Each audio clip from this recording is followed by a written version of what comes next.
I was thinking over the question, how could a woman tell if a man really loves her? All of these things came to mind at first, but it wasn't good enough. Spending a lot of time with her, treating her great, showering her with gifts, or talking to her all day, every day isn't necessarily signs of love. Those things can be performed for a certain amount of time. If a man just bored or just got interest in you, until that boredom or interest fade away, and it can be mistaken for love. Even being loyal isn't necessarily a sign of love because a man can want to sleep with other women, but don't out of fear of getting caught or fear of getting rejected by the other women. Or a man may say no to all these type of women, but when the right woman approach him, it's over with. He finna risk it all. So it seemed like he loyal until the right options arrive. Or a man may be forced to be sexually active with only one woman because when he try to get with another woman, he get turned down. So the answer I came up with is two-sided: self-love and correction. To identify if a man truly loves you, the first thing he has to do is love himself. If he don't know how to love himself properly, he won't know how to love you properly. You may have heard this before, so we're gonna really break it down and go into it and prove how this is a true statement. Secondly, an action you can judge a man off of and to see if he love you is correction. A man that desires to take advantage of your attraction to him in one way or another will not try to encourage you to be wiser or to be more disciplined because that will mess up his action. To understand why the heck I'm saying what I'm saying and why these two things will determine your judgment to see if he love you, we'll have to go deeper into it. So let's go and do that and not waste too much time. Let's look at some dictionary definitions of the word love and see if this is a good enough definition for us to lay our foundation off of. I'm gonna put these definitions on the screen, but according to Webster, love is strong affection for another arising out of kinship or personal ties. Now, what is affection? Still, according to Merriam-Webster, affection is a liking and caring for someone or something. So love, according to Merriam-Webster, is a strong feeling of liking somebody. According to Cambridge Dictionary, love is to like another adult very much and be romantically and sexually attracted to them. We experience heartbreak and disappointment in our relationships because we don't know what love is. According to these Google searches, love is a strong feeling of liking somebody that may include romantic or sexual attraction. These definitions weak. In my ignorance of how I was previously living, I strongly liked and had romantic and sexual attraction to other women I associated with. Did I truly love those people? Did they truly love me? I strongly like smoothies. Do I love smoothies because I strongly like them? If love does not require certain obligations, what is love? If I ask you, do love require obligations and duties? You will say yeah, because like that's instinctive. But the Google definitions don't say that. What's a better definition? Love is the act of prolonging and strengthening the life of what you say you love.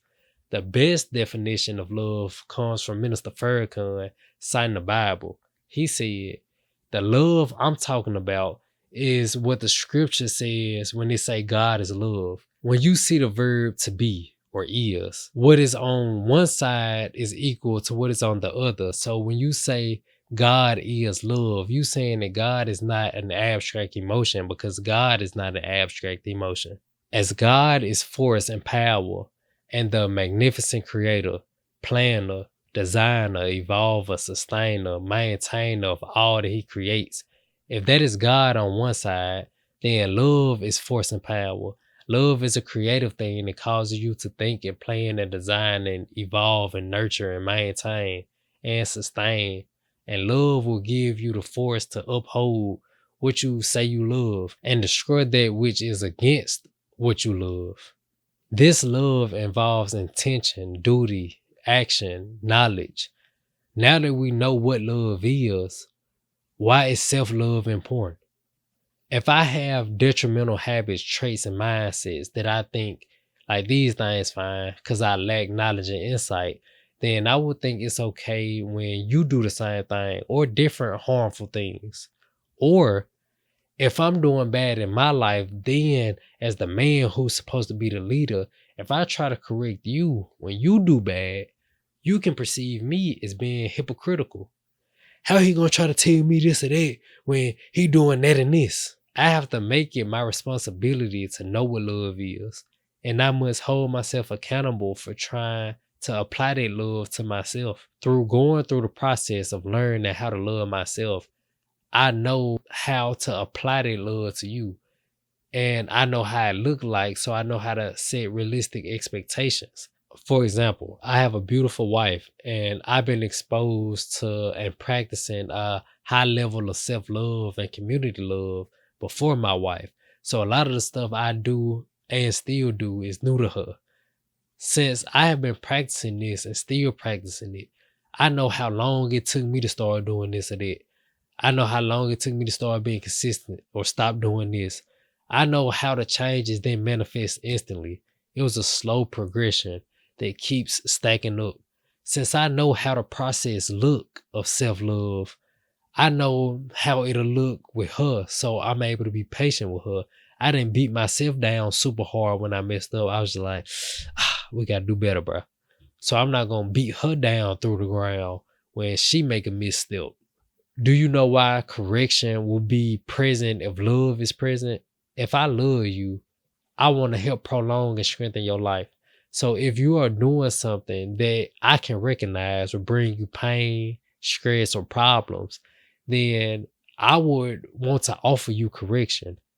If you truly love someone, you care about the direction they're moving in, not just how they feel in a moment. Silence in the face of harmful behavior may feel kind, but it allows damage to continue.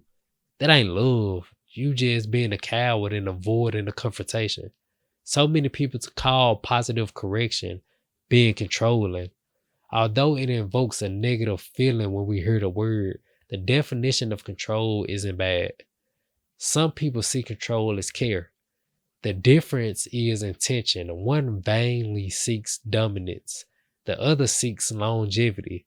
Not correcting someone that you know is doing something wrong means you care more about them feeling good and pleased with you more than you care about them doing good. These are signs that somebody or anybody can use to see if the person you are courting or talking to really loves you.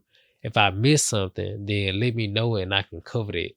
I appreciate y'all watching this video of the Don't Be a Viking podcast, and I hope you gain something from it that you can take with you and better your life and better the life of others. With that being said, I got a digital product that contains every book that I ever read about family, about the Black community, the attacks on us, how we can overcome it personally, unify collectively, and reach our goals to build a strong family within the home that will lead to a strong nation outside of the home.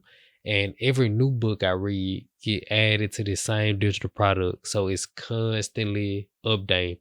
If you're interested in that, or if you just want to receive a free consultation call over whatever family matters that may be troubling you or you interested in, you can hit up the email that I got in the description. I hope y'all enjoyed this episode of Don't Be a Viking podcast. Hit that Instagram up, TikTok, like, comment, subscribe, all that good stuff. I'll let y'all on the next episode of Don't Be a Viking podcast. Yes, sir, Ski.